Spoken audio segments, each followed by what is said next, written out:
السلام علیکم ورحمۃ اللہ وبرکاتہ۔ جی ناظرین، آج کی ہماری گفتگو کا جو عنوان ہے وہ یہ ہے کہ میدان محشر کے اندر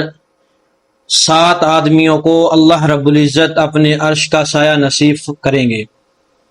میرے بھائیوں، میدان محشر کا دن ایک ایسا دن ہے کہ وہاں پر اس دن کے اندر ہر بندہ اپنے اعمال کے بقدر اپنے پسینے کے اندر ڈوبا ہوا ہوگا۔ کچھ لوگ ایسے ہوں گے کہ جو اپنے ٹخنوں تک پسینے کے اندر ڈوبے ہوئے ہوں گے، کچھ جو ہے اپنے رانوں تک، کچھ اپنے پیٹ تک، کچھ ایسے ہوں گے جو اپنے کانوں تک، اور کچھ لوگ ایسے ہوں گے جو پورے کے پورے پسینے کے اندر ڈوبے ہوئے ہوں گے۔ میرے بھائیوں، اس میدان محشر کے اتنے عظیم دن کے اندر کہ وہاں پر اللہ رب العزت کے سائے کے علاوہ کوئی اور سایہ نہیں ہوگا، تو اللہ رب العزت 7 آدمیوں کو آواز لگا کر اپنے عرش کا سایہ نصیب کریں گے۔ ان میں سے پہلا آدمی کون ہے؟ پہلا آدمی جو ہے وہ عادل حکمران ہے اور ذمہ دار ہے۔ حکمران یہ ہے کہ کسی معاشرے کا یا کسی ملک کا یا کسی جگہ کا کوئی حکمران ہو اور وہ انصاف والا معاملہ کرے تو اللہ رب العزت اس کو اپنے عرش کا سایہ نصیب کریں گے۔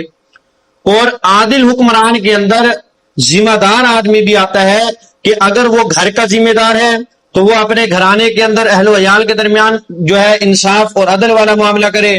اگر وہ کسی جگہ پر کسی جماعت کا جو ذمہ دار ہے وہ اپنی جماعت کے ساتھ عدل اور انصاف والا معاملہ کرے۔ اگر وہ کسی قبیلے کا جو ہے وہ بڑا ہے تو وہ اپنے قبیلے والوں کے ساتھ جو ہے وہ عدل اور انصاف والا معاملہ کرے۔ تو اب اگر وہ عدل انصاف والا معاملہ کرتا ہے تو اللہ رب العزت جو ہے اس کو قیامت والے دن میدان محشر میں اپنے عرش کا سایہ نصیب فرمائیں گے۔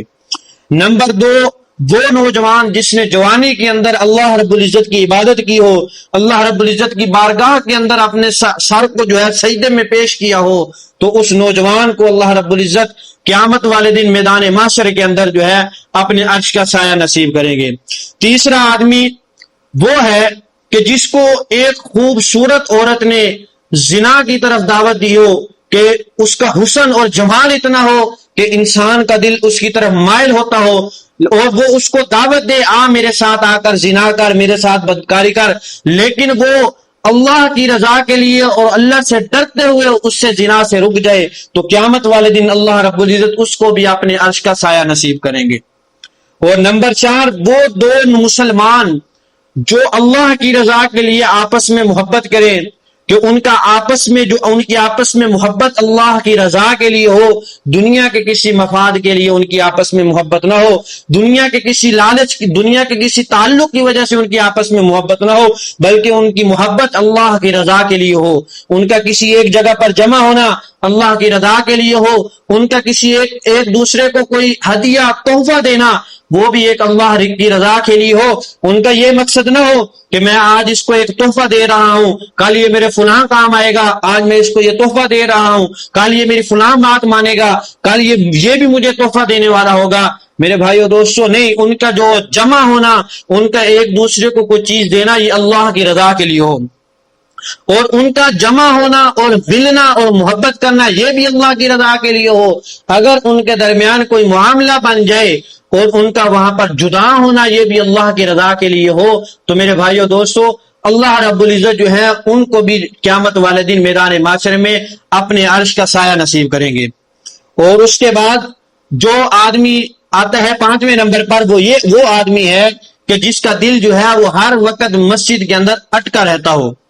کہ ہر وقت اس کا دل جو ہے وہ مسجد کے اندر لگا ہوا ہے اور وہ بندہ اللہ رب العزت کی عبادت کر رہا ہے۔ میرے بھائیو، اس کو بھی اللہ رب العزت قیامت والے دن اپنے عرش کا سایہ نصیب کریں گے۔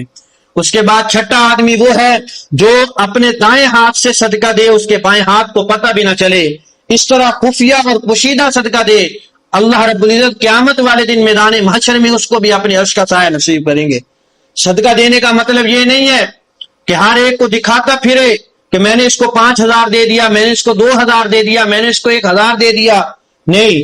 ایسے پوشیدہ اور خفیہ طور پر صدقہ دے کہ دائیں ہاتھ سے صدقہ دیا ہے، بائیں ہاتھ سے پتہ بھی نہ چلے بائیں ہاتھ کو کہ اس نے صدقہ دیا ہے یا نہیں دیا، تو قیامت والے دن اللہ رب العزت اس کو بھی اپنے عرش کا سایہ نصیب کریں گے۔ اور سب سے آخری آدمی جس کو میدان محشر کے اندر اللہ رب العزت اپنے عرش کا سایہ نصیب کریں گے، وہ آدمی وہ ہوگا جو تنہائی میں بیٹھ کر اللہ رب العزت کو یاد کر رہا ہوگا، اور یاد کرنے کی وجہ سے، اللہ کا ذکر کرنے کی وجہ سے، اللہ کے خوف کی وجہ سے اس کی آنکھوں سے آنسو نکل آئے۔ میرے بھائیو دوستو، قیامت والے دن میدان محشر میں اللہ رب العزت اس بندے کو بھی اپنے عرش کا سایہ نصیب کریں گے۔ تو میرے بھائیو، ہم دعا کریں اللہ رب العزت سے کہ اللہ رب العزت ہمیں ان 7 آدمیوں میں سے بنا دے کہ کل قیامت والے دن میدان محشر کے اندر اللہ رب العزت جن کو اپنے عرش کا سایہ عطا کریں گے۔ دعا ہے اللہ رب العزت سے کہ اللہ رب العزت ہمیں عمل کرنے کی توفیق عطا فرمائے۔